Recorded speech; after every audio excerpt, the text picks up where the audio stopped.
10th Standard Geography Unit 1 Indian Position and Extension or Location and Extent of India.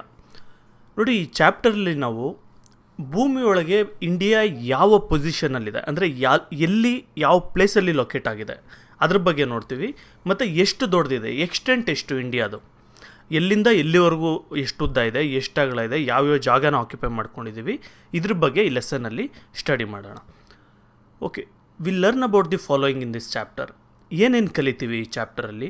Location of India in Asia and the world.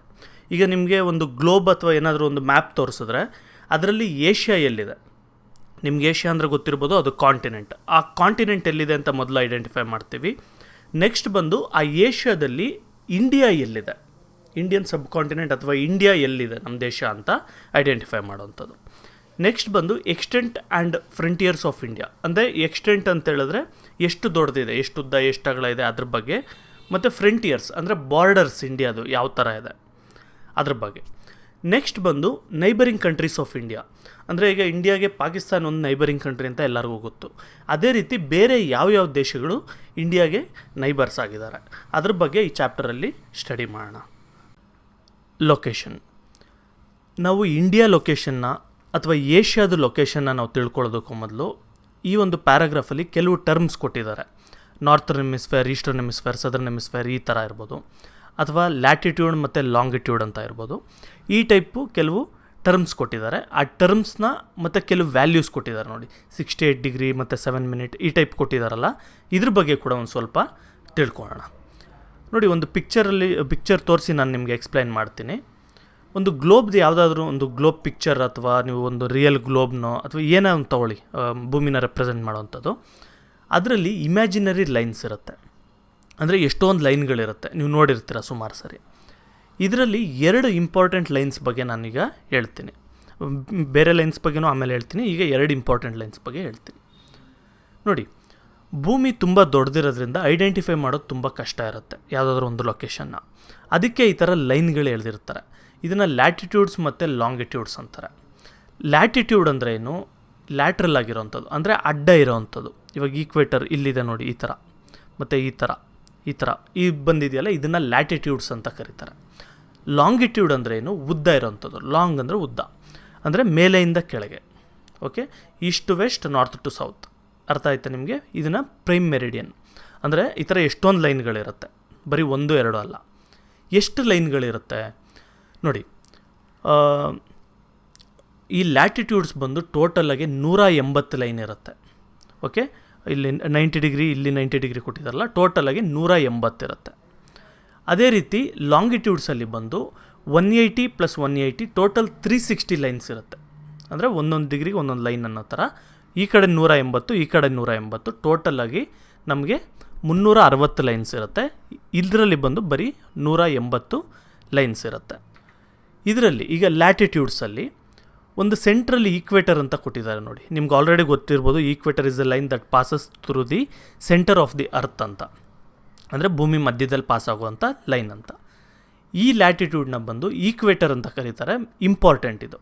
Okay, ಇದು ಒಂದು latitude. ಇದಾದಮೇಲೆ ಪ್ರತಿ 1 ಡಿಗ್ರಿಗೂ ಒಂದೊಂದು line ಇರುತ್ತೆ. ಅಂದರೆ 1 degree ಇಲ್ಲಿ ಇಮೇಜಲ್ಲಿ ಮಾಡೋಕ್ಕಾಗಲ್ಲ ಅಂತ ಹೇಳ್ಬಿಟ್ಟು 30, 60, 90 ಇಷ್ಟು ಮಾತ್ರ ಕೊಟ್ಟಿದ್ದಾರೆ. ರಿಯಲ್ ಆಗಿ ಬಂದು 180 ಲೈನ್ಗಳಿರುತ್ತೆ. 1 degree north, 2 degree, 3 degree, 4 degree ಆ ಥರ ಇರುತ್ತೆ.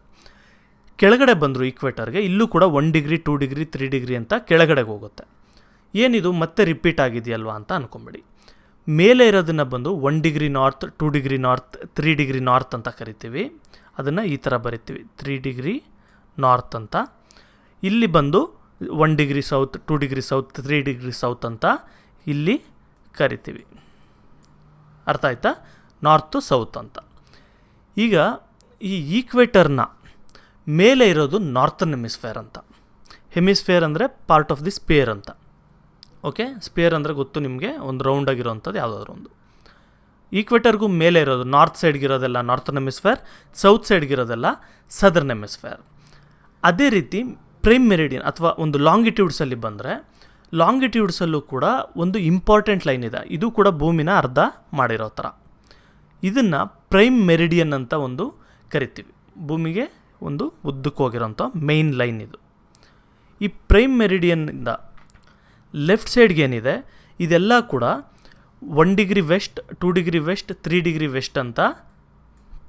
ವೆಸ್ಟ್ ಅಂತ ಹೋಗ್ತಾ ಇರುತ್ತೆ. ಅದೇ ರೈಟ್ ಸೈಡ್ಗಿರೋದೆಲ್ಲ ಬಂದು 1 degree east, 2 degree east, 3 degree east ಅಂತ ಹೇಳ್ಬಿಟ್ಟು ಇದು ಹೋಗ್ತಾ ಇರುತ್ತೆ. ಅಂದರೆ 5 ಡಿಗ್ರಿ, 10 ಡಿಗ್ರಿ ಈ ಥರ 180 ಡಿಗ್ರೀಸ್ ಇರುತ್ತೆ. ಈ ಸೈಡ್ ಕೂಡ 180 ಡಿಗ್ರೀಸ್ ಇರುತ್ತೆ. ಇದರಲ್ಲಿ ನಾರ್ತ್ಗೆ 90, ಸೌತ್ಗೆ 90ಗೆ ಎಂಡು, ಇದು 180ಗೆ ಎಂಡ್. ಈ ಥರ ಲೈನ್ಸ್ ಇರುತ್ತೆ. ಇದರಲ್ಲಿ ಇಂಪಾರ್ಟೆಂಟ್ ಲೈನ್ ಬಂದು ಪ್ರೈಮ್ ಮೆರಿಡಿಯನ್.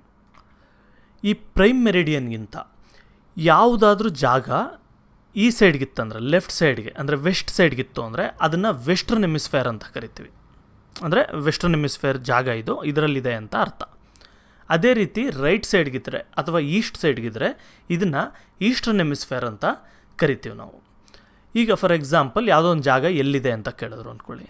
ಆಗ ಇಮ್ಮಿಡಿಯೇಟಾಗಿ ನಾವು ಯಾವುದೋ ಒಂದು ದೇಶ ಎಲ್ಲಿದೆ ಅಂತ ಕೇಳಿದಾಗ ಅದು ಸದರ್ನ್ ಹೆಮಿಸ್ಫೇರ್ ಕಡೆಗಿದೆಯಾ ಅಂದರೆ, ಸದರ್ನ್ ಹೆಮಿಸ್ಫೇರಲ್ಲಿದೆ ಅಂದರೆ ಭೂಮಿ ಮೇಲೆ ಹುಡ್ಕೋದು ಬಿಟ್ಬಿಡ್ಬೇಕು ನಾವು.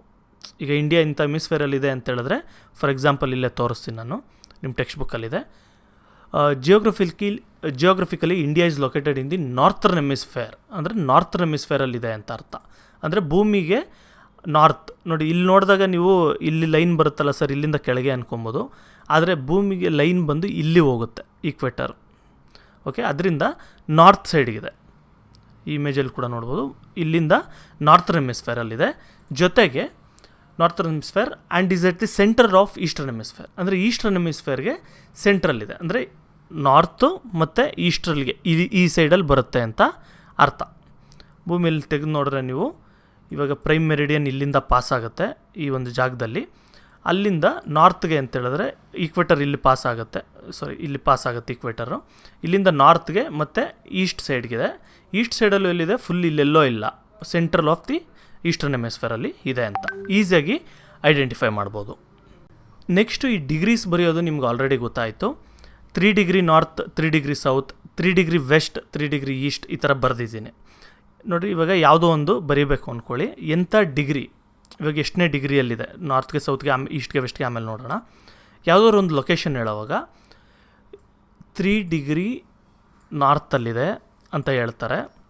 ಆಮೇಲೆ ಎಂಥ ಡಿಗ್ರಿ ಈಸ್ಟ್ ವೆಸ್ಟಲ್ಲಿದೆ, ಇವಾಗ ಇಂಥ ಒಂದು 5 ಡಿಗ್ರಿ ಫಾರ್ ಎಕ್ಸಾಂಪಲ್ 5 ಡಿಗ್ರಿ ವೆಸ್ಟಲ್ಲಿದೆ ಅಂತ ಹೇಳ್ತಾರೆ. ಅಂದರೆ ನಾರ್ತ್ 3 ಡಿಗ್ರಿ ಅಂದರೆ ಇಲ್ಲೆಲ್ಲೋ ಬರುತ್ತೆ, ನಾರ್ತ್ಗೆ 3 ಡಿಗ್ರಿ, ವೆಸ್ಟ್ಗೆ 5 ಡಿಗ್ರಿ ಅಂದರೆ ಇಲ್ಲಿ ಈ ಜಾಗದಲ್ಲಿದೆ ಅಂತ ಅರ್ಥ.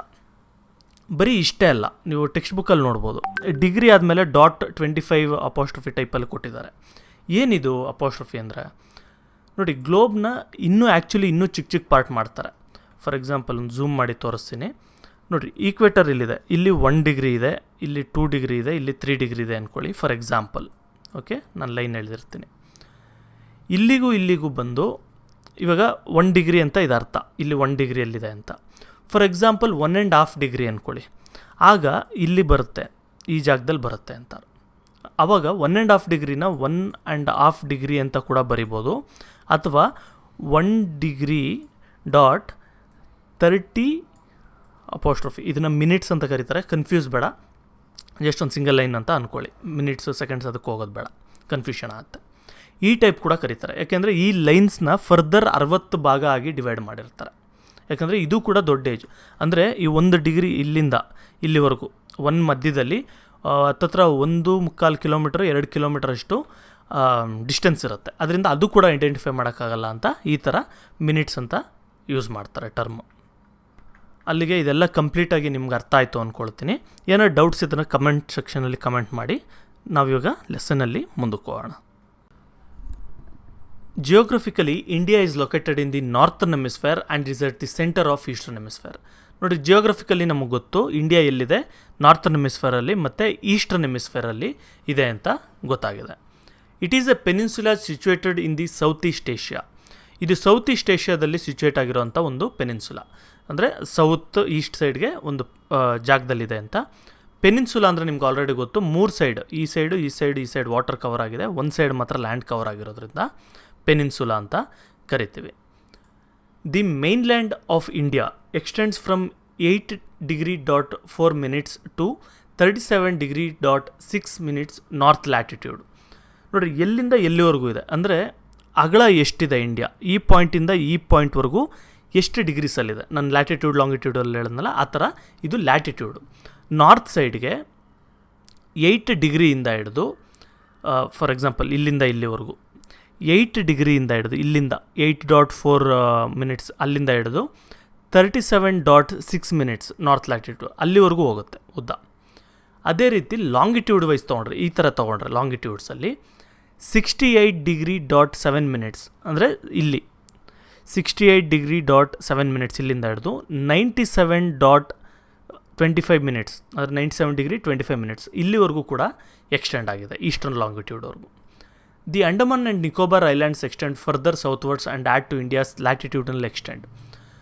ಮತ್ತು ನೀವು ಮ್ಯಾಪಲ್ಲಿ ಇನ್ನೊಂದು ನೋಡ್ಬೋದು, ಇಂಡಿಯಾ ಇಲ್ಲಿಗೆ ಎಂಡ್ ಆಗಲ್ಲ, ಇನ್ನೂ ಕೆಳಗವರೆಗೂ ಬರುತ್ತೆ. ಆ್ಯಕ್ಚುಲಿ ಏನಕ್ಕೆ ಅಂತ ಹೇಳಿದ್ರೆ ಅಂಡಮಾನ್ ಆ್ಯಂಡ್ ನಿಕೋಬಾರ್ ಐಲ್ಯಾಂಡ್ಸ್ ಅಂತ ಏನಿದೆ ಇದು ಕೂಡ ಇಂಡಿಯಾ ಕಂಟ್ರೋಲಲ್ಲಿರೋದ್ರಿಂದ ನೋಡಿ ಇದಕ್ಕೆ ಲೆವೆಲ್ಗೆ ಬಂದರೆ ಇಲ್ಲಿಗೆ ಬರುತ್ತೆ. ಆದರೆ ಇದು ಇನ್ನೂ ಸೌತ್ಗಿದೆ ಅಂದರೆ ಇಂದಿರಾ ಪಾಯಿಂಟ್ ಅಂತ ಕರೀತಾರೆ, ಅಲ್ಲಿವರೆಗೂ ಕೂಡ ಲ್ಯಾಟಿಟ್ಯೂಡಲ್ ಎಕ್ಸ್ಟೆಂಡು ಆ್ಯಡ್ ಆಗಿದೆ. The Indira point, the southern most tip is located at the Nicobar island at 6°.45 north. ನಾನು ಹೇಳಿದ್ನಲ್ಲ ಅಂಡಮಾನ್ ನಿಕೋಬಾರ್ ಇನ್ನೂ ಕೆಳಗಿದೆ ಅಂತ, ಅದು ಎಲ್ಲಿದೆ 6°.45 ನಾರ್ತ್ ಲ್ಯಾಟಿಟ್ಯೂಡಲ್ಲಿ ಇದೆ. ಅದೇ ರೀತಿ ಬಾಟಮ್ ಟಿಪ್ ಇದು. The northern tip of India is at Indira Col in Jammu and Kashmir. ಅದೇ ರೀತಿ ನಾರ್ತರ್ನ್ ಟಿಪ್ ಬಂದು ಇಂದಿರಾ ಕಾಲ್ ಅಂತ ಕರೀತಾರೆ, ಜಮ್ಮು ಕಾಶ್ಮೀರಲ್ಲಿದೆ.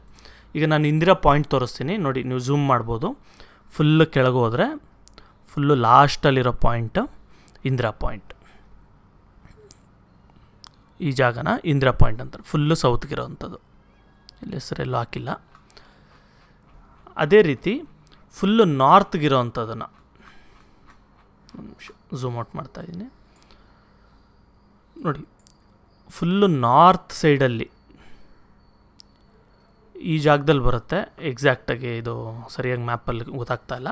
ಈ ಜಾಗದಲ್ಲಿ ಇಂದಿರಾ ಕಾಲ್ ಅಂತ ಬರುತ್ತೆ, ಅದು ನಾರ್ತರ್ನ್ ಮೋಸ್ಟ್ ಟಿಪ್. ಈಗ location of India in Asia and the world ನೋಡಿ. ಲೊಕೇಶನ್ ಎಲ್ಲಿದೆ ನಾವು ಏಷ್ಯಾ ಮತ್ತು ವರ್ಲ್ಡಲ್ಲಿ ತೊಗೊಂಡ್ರೆ, the tropic of cancer 23.5 north. ನೋಡಿರಿ ಇದು ಏನು ಮಾಡಿದ್ದಾರೆ ಅಂದರೆ ಇದನ್ನು ಫರ್ದರ್ ಇನ್ನೂ ಮೈನ್ ಲೈನ್ಗಳು ಎಷ್ಟೊಂದು ಬರುತ್ತೆ. Tropic of cancer, tropic of capricorn ಈ ಥರ ಎಲ್ಲ ಬರುತ್ತೆ. ಅದೆಲ್ಲ ಬೇರೆ ಚಾಪ್ಟರ್ಸಲ್ಲಿ ನೋಡೋಣ. ಈಗ ಇದಿಷ್ಟು ಮಾತ್ರ ನೆನ್ಪಿಟ್ಕೊಳ್ಳಿ. 23.5 ನಾರ್ತ್ ಏನಿದೆ ಅಂದರೆ ಇಲ್ಲಿಂದ 23.5 ನಾರ್ತ್ಗೆ ಟ್ರಾಪಿಕ್ ಆಫ್ ಕ್ಯಾನ್ಸರ್ ಅನ್ನೋ ಒಂದು ಲೈನು ಇಂಡಿಯಾದಲ್ಲಾಸಿ ಪಾಸ್ ಆಗುತ್ತೆ. ಅಂದರೆ ಮಿಡಲ್ ಇಲ್ಲಿ ಮಧ್ಯದಲ್ಲಿ ಹಾಸಿ ಪಾಸ್ ಆಗುವಂಥದ್ದು. ಆ್ಯಂಡ್ 82.5 ಈಸ್ಟ್ ಲಾಂಗಿಟ್ಯೂಡ್ ಅಂದರೆ 82.5 ಇಲ್ಲಿಂದ ಹಿಡಿದು 82.5 ಏನು ಬರುತ್ತೆ ಅದು ಈಸ್ಟ್ ಲಾಂಗಿಟ್ಯೂಡ್ ಇಂಡಿಯಾಗೆ ಪಾಸ್ ಆಗುತ್ತೆ, ಇಂಡಿಯಾ ಮಧ್ಯದಲ್ಲೇ. The Indian standard time is based on this longitude. ಅಂದರೆ ನಾವು ಸೂರ್ಯ ಯಾವಾಗ ಹುಡ್ತಾನೆ ನಮಗೆ ಆ ಟೈಮ್ನ ಇಲ್ಲಿ ಯಾವಾಗ ಹುಡ್ತಾನೆ ನಮ್ಮ ಲಾಂಗಿಟ್ಯೂಡಲ್ಲಿ ಅದನ್ನು ಕನ್ಸಿಡರ್ ಮಾಡಿ ನಾವು ಟೈಮ್ನ ಫಿಕ್ಸ್ ಮಾಡ್ತೀವಿ. ಎಕ್ಸ್ಟೆಂಟ್ ಅಂದರೆ ಎಷ್ಟು ದೊಡ್ಡದಿದೆ. India is the 7th largest country in the world laughter Russia, Canada, China, USA, Brazil and Australia. ನೋಡಿರಿ ಇಂಡಿಯಾ ಬಂದು 7th ಲಾರ್ಜೆಸ್ಟ್ ಕಂಟ್ರಿ ಅಂತ ಹೇಳ್ತೀವಿ. ಮೊದಲು ರಷ್ಯಾ ಬರುತ್ತೆ, ಎಲ್ಲರಿಗೂ ಗೊತ್ತು, ಆಮೇಲೆ ಕೆನಡಾ, ಚೈನಾ ಈ ಒಂದು ಆರ್ಡರಲ್ಲಿ. It has a total area of 32,87,263 kilometre square. ನಿಮಗೆ ಕಿಲೋಮೀಟರ್ ಸ್ಕ್ವೇರ್ ಅಂದರೆ ಗೊತ್ತಲ್ವ, ನಿಮ್ಮ ಮ್ಯಾಥ್ಸಲ್ಲೆಲ್ಲ ಯೂಸ್ ಮಾಡಿರ್ತೀರ. ಸ್ಕ್ವೇರ್ ಅಂತ ಹೇಳಿದ್ರೆ ಲೆಂತ್ ಇಂಟು ಬ್ರೆಡ್ತ್ ಆ ಟೈಪಲ್ಲಿ. ಟೋಟಲ್ ಏರಿಯಾ ಬಂದು ಇದು ಲೆಂತು ಬ್ರೆಡ್ತ್ ಅಲ್ಲ, ಟೋಟಲ್ ಏರಿಯಾ ಬಂದು 32,87,263 ಕಿಲೋಮೀಟರ್ ಸ್ಕ್ವೇರ್ ಇದೆ. It accounts for only 2.42% of the world's total area. ಅಂದರೆ ಇಡೀ ಭೂಮಿಯಲ್ಲಿ ಎಷ್ಟು ಏರಿಯಾ ಇದೆ ನೋಡಿ, ಇಡೀ ಭೂಮಿಯಲ್ಲಿ ಎಷ್ಟು ಏರಿಯಾ ಇದೆ ಅದರಲ್ಲಿ 2.42% ಅಷ್ಟು ಮಾತ್ರ ಇಂಡಿಯಾ ಇರೋವಂಥದ್ದು. ಮಿಕ್ಕಿದೆಲ್ಲ ಬೇರೆ ದೇಶಗಳು ಮತ್ತು ಲ್ಯಾಂಡು, ವಾಟರು ಅವೆಲ್ಲ ಇರುತ್ತೆ. The east to west extent of India is over 2,933 kilometres. ನೋಡಿರಿ ಈಸ್ಟಿಂದ ಇಲ್ಲಿಂದ ಹಿಡಿದು ವೆಸ್ಟ್ವರೆಗೂ ಇಲ್ಲಿವರೆಗೂ ನಾವು ತೊಗೊಂಡ್ವಿ ಅಂತ ಹೇಳಿದ್ರೆ 2,933 ಕಿಲೋಮೀಟರ್ಸ್. ಅಂದರೆ ಹೋಗಿ ನಡ್ಕೊಂಡು ಹೋಗೋಣ ಅಂತ ಹೇಳಿದ್ರೆ ಅಷ್ಟು ದೂರ ಆಗುತ್ತೆ, ಅಷ್ಟು ದೊಡ್ಡದಿದೆ ಇಂಡಿಯಾ. ಮತ್ತು ನಾರ್ತಿಂದ ಸೌತ್ಗೆ ನಾವು ಇಂದಿರಾ ಕಾಲಿಂದ ಇಲ್ಲಿವರೆಗೂ north to south, Kashmir to Kanyakumari ಅಂತಾರಲ್ಲ ಆ ಥರ ತೊಗೊಂಡ್ರೆ 3,214 ಕಿಲೋಮೀಟರ್ಸ್ ಅಷ್ಟು ಉದ್ದ ಇದೆ. ಇಷ್ಟು ದೊಡ್ಡದು ದೇಶ ನಮ್ಮದು. ನೆಕ್ಸ್ಟ್ ಬಂದು ಫ್ರಂಟಿಯರ್ಸ್, ಅಂದರೆ ಬಾರ್ಡರ್ಸ್ ಯಾವ ಥರ ಇದೆ ಇಂಡಿಯಾಗೆ ಅಂತ. India as both land and water frontiers. Frontiers ಅಂದರೆ ಒಂಥರ ಬಾರ್ಡರ್ ಅಂದ್ಕೊಳ್ಳಿ. ಇಂಡಿಯಾಗೆ ಲ್ಯಾಂಡ್ ಬಾರ್ಡರ್ ಕೂಡ ಇದೆ ಮತ್ತು ವಾಟರ್ ಬಾರ್ಡರ್ ಕೂಡ ಇದೆ. The land frontiers of country is about 15,200 kilometres. ನೋಡಿರಿ, ಲ್ಯಾಂಡ್ ಬಾರ್ಡರ್ ಎಷ್ಟಿದೆ, 15,200 ಕಿಲೋಮೀಟರ್ಸ್. ಅಂದರೆ ಇಲ್ಲಿಂದ ಅಂದ್ಕೊಳ್ಳಿ, ಈಗ ಈ ಥರ ಹಿಂಗೆ ಬಂದು ಈ ಥರ ಹೋಗಿ ಫುಲ್ ಕಂಪ್ಲೀಟಾಗಿ ಇಲ್ಲಿ ಈ ಕಡೆಗೆ ಬರೋದಕ್ಕೆ 15,200 ಕಿಲೋಮೀಟರ್ಸ್ ಆಗುತ್ತೆ. ಅಂದರೆ ಅಷ್ಟು ದೊಡ್ಡ border. Except in some places India as natural frontiers among almost on all side. ನೋಡಿ, ಕೆಲವು ಪ್ಲೇಸಸ್ ಬಿಟ್ಟು ಎಲ್ಲ ಸೈಡು ಕೂಡ ಇಂಡಿಯಾಗೆ ನ್ಯಾಚುರಲ್ ಬಾರ್ಡರ್ ಇದೆ. ಅಂದರೆ ಈ ಸೈಡ್ ಬಂದರೆ ಹಿಮಾಲಯ ಬರುತ್ತೆ, ಈ ಸೈಡ್ ಮಾತ್ರ ನಾವು ತುಂಬ ಡಿಫೆಂಡ್ ಮಾಡ್ಕೊಳ್ಬೇಕು. ಈ ಸೈಡಿಂದ ಯಾರೂ ಬರೋಕ್ಕಾಗಲ್ಲ, ಈ ಸೈಡಿಂದ ಕೂಡ ಕೆಲವು ಬೆಟ್ಟಗಳಿದೆ, ಯಾರೂ ಬರೋಕ್ಕಾಗಲ್ಲ. ಅಂದರೆ ಈ ಟೆಕ್ನಾಲಜಿಯಲ್ಲಿ ಇವಾಗಿರೋಂಥ ಇದರಲ್ಲಿ ಬರ್ತಾರೆ, ಆದರೆ ಮೇಯ್ನಾಗಿ ತುಂಬ ಡಿಫೆನ್ಸಿಬಲ್ ಜಾಗ. The Himalayan ranges form a natural frontier in north between India and China. ನಿಮಗೆ ಗೊತ್ತು, ನಾರ್ತ್ ಸೈಡಲ್ಲಿ ಹಿಮಾಲಯಸ್ ಇದೆ. ಇದು ನಮಗೊಂಥರ ಬಾರ್ಡರ್ ಥರ, ಗೋಡೆ ಥರ ಆಗುತ್ತೆ, ಯಾಕೆಂದರೆ ಚೈನಾದವರು ಈ ಕಡೆ ಬರೋಕ್ಕಾಗಲ್ಲ ಅಂತೇಳಿ. The mainland of India as water frontier of about 6,100 kilometres. ನೋಡಿರಿ, ಮೈನ್ಲ್ಯಾಂಡ್ ಇಂಡಿಯಾ, ನೋಡಿರಿ ಇಲ್ಲೇನು ಮೈನ್ಲ್ಯಾಂಡ್ ಇಂಡಿಯಾ ಏನು ಅಂತ ಹೇಳಿದ್ರೆ, ನೋಡಿರಿ ಇಂಡಿಯಾ ಬಂದು ಇಷ್ಟಿದೆ ಅಂತ ಗೊತ್ತಲ್ವ ನಿಮಗೆ, ಆದರೆ ಇಷ್ಟೇ ಅಲ್ಲ ಇಂಡಿಯಾ ಇರೋದು. ಇದು ಕೂಡ ಇಂಡಿಯಾನೇ. ಮತ್ತು ಇಲ್ಲೊಂದಷ್ಟು ಐಲ್ಯಾಂಡ್ಸ್ ಬರುತ್ತೆ, ಅದು ಕೂಡ ಇಂಡಿಯಾನೇ. ಅದರಿಂದ ಮೈನ್ಲ್ಯಾಂಡ್ ಇಂಡಿಯಾ ಅಂದರೆ ಇದಿಷ್ಟು ಮಾತ್ರ ಅಂತ. ಇದಕ್ಕೆ ವಾಟರ್ ಬಾರ್ಡರ್ ಬಂದು 6,100 ಕಿಲೋಮೀಟರ್ಸ್ ಆಗುತ್ತೆ. ಅಂದರೆ ಇಲ್ಲಿಂದ ಹಿಡಿದು ಈ ಥರ ಬಂದರೆ ಟೋಟಲಾಗಿ 6,100 ಕಿಲೋಮೀಟರ್ಸ್ ಅಷ್ಟು ದೂರ ಆಗುತ್ತೆ. The total length of India's coast line including the Andaman and Nicobar islands as well as Lakshadweep islands is 7,516.5 kilometres. ಈ 6,100 ಕಿಲೋಮೀಟರ್ಸ್ ಏನಿದೆ ಇದು ಬಾರ್ಡರು, ಇದ್ರ ಜೊತೆಗೆ ನಾವು ಲಕ್ಷದ್ವೀಪ್ನ ಮತ್ತು Andaman Nicobar coast line add ಮಾಡಿದ್ರೆ ಇನ್ನೂ ಒಂದು 1,400 ಕಿಲೋಮೀಟರ್ ಅಷ್ಟು ಜಾಸ್ತಿನೇ ಆಗುತ್ತೆ. ಅಷ್ಟು ದೊಡ್ಡದು ಇಂಡಿಯಾದು water border. The Arabian sea in the west, ಅಂದರೆ ವೆಸ್ಟ್ ಸೈಡ್ಗೆ ಅರೇಬಿಯನ್ ಸಿ ಇದೆ. The Indian ocean in the south, ಅಂದರೆ ಸೌತ್ ಸೈಡ್ಗೆ ಇಂಡಿಯನ್ ಓಷನ್ ಇದೆ. ಮತ್ತು ಈಸ್ಟ್ ಸೈಡ್ಗೆ ಬೇ ಆಫ್ ಬೆಂಗಾಲ್ ಅಂತ ಇದೆ, ಅಂದರೆ ಈಸ್ಟ್ ಸೈಡ್ಗೆ ಬೇ ಆಫ್ ಬೆಂಗಾಲ್ ಇದೆ. ಇದೆಲ್ಲ ಕೂಡ ನಮಗೆ 3 ಸಮುದ್ರಗಳು ಕವರ್ ಆಗಿರೋವಂಥದ್ದು. They also form natural frontiers, ಅಂದರೆ ಇವು ಕೂಡ ನಮಗೆ ಡಿಫೆನ್ಸ್ಗೆ ನ್ಯಾಚುರಲ್ ಬಾರ್ಡರ್ ಥರ. ಅಂದರೆ ಇಲ್ಲಿಂದ ಯಾರು ಬಂದು ನಮ್ಮನ್ನ ಅಟ್ಯಾಕ್ ಮಾಡೋಕ್ಕಾಗಲ್ಲ, ಇಲ್ಲಿಂದನೂ ಯಾರು ಬಂದು ಅಟ್ಯಾಕ್ ಮಾಡೋಕ್ಕಾಗಲ್ಲ, ಇಲ್ಲಿಂದ ಮಾತ್ರ ಬರ್ಬೋದು. ಇದು ನಮ್ಮ ಇಂಡಿಯಾದು ಲೊಕೇಶನ್ನು ಮತ್ತು extent. Neighbouring countries. India has 7 neighbouring countries. ಇಂಡಿಯಾಗೆ 7 ಜನ ನೈಬರಿಂಗ್ ದೇಶದವ್ರು ಇದ್ದಾರೆ. ನೋಡಿ, ಇಂಡಿಯಾದ ಇವಾಗ ಮ್ಯಾಪ್ ಈ ಥರ ನೋಡ್ತಾ ಇದ್ದೀವಿ ಅಂದ್ಕೊಳ್ಳಿ.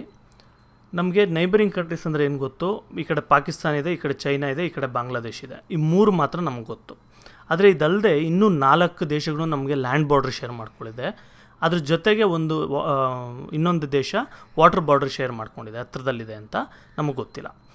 ನೋಡೋಣ ಯಾವ್ಯಾವುದು ಅಂತ. ಈಗ ಪಾಕಿಸ್ತಾನ ಒಂದಾಯ್ತಲ್ವಾ. ನೆಕ್ಸ್ಟ್ ಬಂದು ಅಫ್ಘಾನಿಸ್ತಾನ್ ಅಂತ ಒಂದು ದೇಶ ಇದೆ.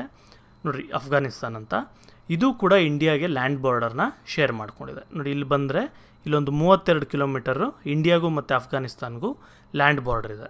ನೀವು ಯಾವುದಾದ್ರು ಬೇರೆ ಮ್ಯಾಪ್ಸಲ್ಲಿ ಗೂಗಲಲ್ಲಿ ನೀವು ಅದನ್ನು ಚೆಕ್ ಮಾಡ್ಬೋದು. ಆದರೆ ಈ ಜಾಗನ ಒಂದಷ್ಟನ್ನು ಪಾಕಿಸ್ತಾನವ್ರು ಆಕ್ಯುಪೈ ಮಾಡ್ಕೊಂಡಿರೋದ್ರಿಂದ ನಮಗೀಗ ಪ್ರೆಸೆಂಟ್ ಡೇಯಲ್ಲಿ ಲ್ಯಾಂಡ್ ಬಾರ್ಡರ್ ಇಲ್ಲ. ಆದರೆ ನಮ್ಮ ಒಂದು ಹಿಸ್ಟಾರಿಕಲ್ ಏನು ಇಂಡಿಯಾ ಅಂತ ನಾವು ಕಾನ್ಸೆಪ್ಟ್ ಅಂದ್ಕೊಂಡಿದ್ದೀವಿ, ಆ ಒಂದು ಇಂಡಿಯನ್ ಎಂಟಿಟಿಗೆ ಲ್ಯಾಂಡ್ ಬಾರ್ಡ್ರು ಇದೆ. ಆದರೆ ಪಾಕಿಸ್ತಾನವರು ಆಕ್ಯುಪೈ ಮಾಡಿದ್ದಾರೆ. ಅಲ್ಲಿಗೆ ಪಾಕಿಸ್ತಾನ ಆಯಿತು, ಅಫ್ಘಾನಿಸ್ತಾನ 2 ಆಯಿತು, ಚೈನಾ ಎಲ್ಲರಿಗೂ ಗೊತ್ತು 3, ನೆಕ್ಸ್ಟ್ ಬಂದು ಬಾಂಗ್ಲಾದೇಶ ಎಲ್ಲರಿಗೂ ಗೊತ್ತು 4. ಇದಲ್ಲದೆ ನೇಪಾಲ್ ಅಂತ ಒಂದಿದೆ ನೋಡಿ, ಇಲ್ಲಿ ನೇಪಾಲ್ ಕೂಡ ಲ್ಯಾಂಡ್ ಬಾರ್ಡರ್ ಶೇರ್ ಮಾಡ್ಕೊಂಡಿದೆ, ಇದು 5. ಭೂತಾನ್ ಅಂತ ಒಂದು ದೇಶ ಇದೆ, ಇದು ಕೂಡ ಇಂಡಿಯಾದು ಲ್ಯಾಂಡ್ ಬಾರ್ಡರ್ ಶೇರ್ ಮಾಡ್ಕೊಂಡಿದೆ 6. ಇದಲ್ಲದೆ ನೋಡಿರಿ, ಇಂಡಿಯಾ ಬಾಂಗ್ಲಾದೇಶ ಆದಮೇಲೂ ಇಂಡಿಯಾ ಇದೆ ಒಂಚೂರು. ಇದರಿಂದ ಇಲ್ಲಿ ಒಂದು ಇದ್ರ ಪಕ್ಕದಲ್ಲಿರೋಂಥ ದೇಶ ಒಂದಿದೆ ಮ್ಯಾನ್ಮಾರ್ ಅಂತ, ಇದು ಕೂಡ ನಮಗೆ ಬಾರ್ಡರ್ ಶೇರ್ ಮಾಡ್ಕೊಂಡಿದೆ. ಟೋಟಲಾಗಿ 7 ಆಯಿತು. ಇದಲ್ಲದೆ ಸೌತ್ ಸೈಡಿಗೆ ಬಂದರೆ, ಸಮುದ್ರದ ದಾಟಿ ಬಂದರೆ ಅಲ್ಲಿ ಶ್ರೀಲಂಕಾ ಅಂತ ಕೂಡ ಒಂದು ದೇಶ ಇದೆ, ಇದು ಕೂಡ ನಮಗೆ ನೈಬರಿಂಗ್ ಕಂಟ್ರಿಗೆ ಲೆಕ್ಕ ಬರುತ್ತೆ. ಟೋಟಲ್ಗೆ 7+1 ಆಯಿತು. ಇಲ್ಲಿ ಕೆಲವು ಲೈನ್ಸ್ ಬಗ್ಗೆ ಕೊಟ್ಟಿದ್ದಾರೆ. ಏನಂತ ಹೇಳಿದ್ರೆ ರ್ಯಾಡ್ಕ್ಲಿಫ್ ಲೈನ್, ಡುರಾಂಡ್ ಲೈನ್ ಮತ್ತು ಮೆಕ್ಮೋಹನ್ ಲೈನ್ ಅಂತ. ಆದರೆ ಇದೆಲ್ಲ ಹೆಸರುಗಳು. ರ್ಯಾಡ್ಕ್ಲಿಫ್ ಅನ್ನೋದು, ಡುರಾಂಡ್ ಅನ್ನೋದು, ಮೆಕ್ಮೋಹನ್ ಅನ್ನೋದು ಹೆಸರುಗಳು. ಇವರು ಬರೆದಿರೋಂಥ ಬಾರ್ಡರ್ ಅಥವಾ ಇವರು ಇಷ್ಟು ಬಾರ್ಡರ್ ಇಲ್ಲಿವರೆಗೂ ಇದೆ ಅಂತ ಹೇಳಿದರೆ ಅದನ್ನು ಲೈನ್ ಅಂತ ಕರಿತೀವಿ. ರ್ಯಾಡ್ಕ್ಲಿಫ್ ಲೈನ್ ಅಂತ ಹೇಳಿದ್ರೆ ಇಂಡಿಯಾಗೂ ಪಾಕಿಸ್ತಾನ್ಗೂ ಮಧ್ಯದಲ್ಲಿರೋವಂಥ ಬಾರ್ಡರ್ ಲೈನ್. ಅಂದರೆ ಈಗ ಈ ಲೈನ್ ಏನಿದೆ ಇದನ್ನು ರ್ಯಾಡ್ಕ್ಲಿಫ್ ಲೈನ್ ಅಂತ ಕರೀತಾರೆ. ಚೈನಾಗೂ ಇಂಡಿಯಾ ಮಧ್ಯದಲ್ಲಿರೋಂಥ ಬಾರ್ಡರ್ ಏನಿದೆ ಇದನ್ನು ಮೆಕ್ಮೋಹನ್ ಲೈನ್ ಅಂತ ಕರೀತಾರೆ. ಇಂಡಿಯಾಗೂ ಮತ್ತು ಅಫ್ಘಾನಿಸ್ತಾನ್ಗೂ ಮಧ್ಯದಲ್ಲಿ ಏನು ಲೈನ್ ಇಂಡಿಯಾಗೂ ಮತ್ತು ಅಫ್ಘಾನಿಸ್ತಾನ್ಗೂ ಮಧ್ಯದಲ್ಲಿ ಲೈನ್ ಏನಿದೆ ಅದನ್ನು ಡುರಾಂಡ್ ಲೈನ್ ಅಂತ ಕರೀತಾರೆ. Administrative divisions. India is a democratic republic. Keeping in views the primacy of regional languages and the administrative existency, India is divided into 28 states and 8 union territories, which include the National Capital Territory of Delhi. ನೋಡಿರಿ, India ತುಂಬ ದೊಡ್ಡ ದೇಶ ಮತ್ತು democratic ದೇಶ ಕೂಡ ಹೌದು.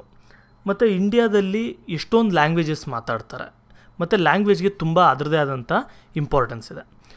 ಜೊತೆಗೆ administration ಕೂಡ ತುಂಬ ಕಷ್ಟ ಆಗ್ಬಿಡುತ್ತೆ ಇಂಡಿಯಾನೆಲ್ಲ ಒಂದೇ ಥರ ರೂಲ್ ಮಾಡಬೇಕು ಅಂದರೆ.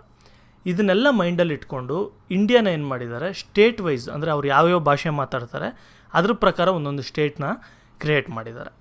ಟೋಟಲಾಗಿ ಇಂಡಿಯಾನ 28 ಸ್ಟೇಟ್ಗಳಾಗಿ ಡಿವೈಡ್ ಮಾಡಿದ್ದಾರೆ ಮತ್ತು 8 ಯೂನಿಯನ್ ಟೆರಿಟರೀಸ್ ಆಗಿ ಡಿವೈಡ್ ಮಾಡಿದ್ದಾರೆ. ನಿಮಗೆ ಟೆಕ್ಸ್ಟ್ ಬುಕ್ಕಲ್ಲಿ 29 ಸ್ಟೇಟ್ಸ್ ಮತ್ತು 7 ಯೂನಿಯನ್ ಟೆರಿಟರೀಸ್ ಅಂತ ಇರುತ್ತೆ. ಆದರೆ ರೀಸೆಂಟಾಗಿ ಒಂದು ಕಾಶ್ಮೀರಲ್ಲಿ ಒಂದು ಸ್ವಲ್ಪ ಚೇಂಜಸ್ ಎಲ್ಲ ಮಾಡಿದ್ದಾರೆ. ಇದರಿಂದ 28 ಸ್ಟೇಟ್ಸ್ ಆಗಿದೆ ಮತ್ತು 8 ಯೂನಿಯನ್ ಟೆರಿಟರೀಸ್ ಆಗಿದೆ. ಇದರಲ್ಲಿ NCR ರೀಜನ್ ಅಥವಾ ನ್ಯಾಷನಲ್ ಕ್ಯಾಪಿಟಲ್ ರೀಜನ್ ಅಂತ ಏನು ಕರಿತೀವಿ, ಡೆಲ್ಲಿ ಸುತ್ತಮುತ್ತ ಏರಿಯಾ, ಅದು ಕೂಡ ಇನ್ಕ್ಲೂಡ್ ಆಗುತ್ತೆ. Telangana is the new state. Telangana ಬಂದು ಹೊಸ ಸ್ಟೇಟ್ ರೀಸೆಂಟಾಗಿ ಆಗಿರೋವಂಥದ್ದು. Among all the states Rajasthan is the largest and the Goa is the smallest state. ನೋಡಿ, ಎಷ್ಟೊಂದು ಸ್ಟೇಟ್ಗಳಿದೆಯಲ್ಲ ಇದೆಲ್ಲದರಲ್ಲೂ ಕೂಡ ತುಂಬ ದೊಡ್ಡ ಸ್ಟೇಟ್ ಅಂತ ಹೇಳಿದ್ರೆ ಅದು ರಾಜಸ್ಥಾನ್, ನೋಡಿ ಇಲ್ಲಿದೆ. ಮತ್ತು ತುಂಬ ಚಿಕ್ಕ ಸ್ಟೇಟ್ ಅಂತ ಹೇಳಿದ್ರೆ ಅದು ಗೋವಾ, ನೋಡಿ ಇಲ್ಲಿ ಎಷ್ಟು ಚಿಕ್ಕದಿದೆ ನೋಡ್ಬೋದು. ಇಲ್ಲಿಗೆ ಈ ಲೆಸನ್ ಎಲ್ಲ ಕಂಪ್ಲೀಟ್ ಆಗಿದೆ. ಇದ್ರದ್ದು ನೋಟ್ಸ್ಗಳೆಲ್ಲ ಏನಾದರೂ ಬೇಕು ಅಂತ ಹೇಳಿದ್ರೆ ನಮ್ಮ ವೆಬ್ಸೈಟಲ್ಲಿ ನೋಡಿಕೊಂಡು ನೀವು ಬರ್ಕೊಳ್ಬೋದು. Thank you, bye.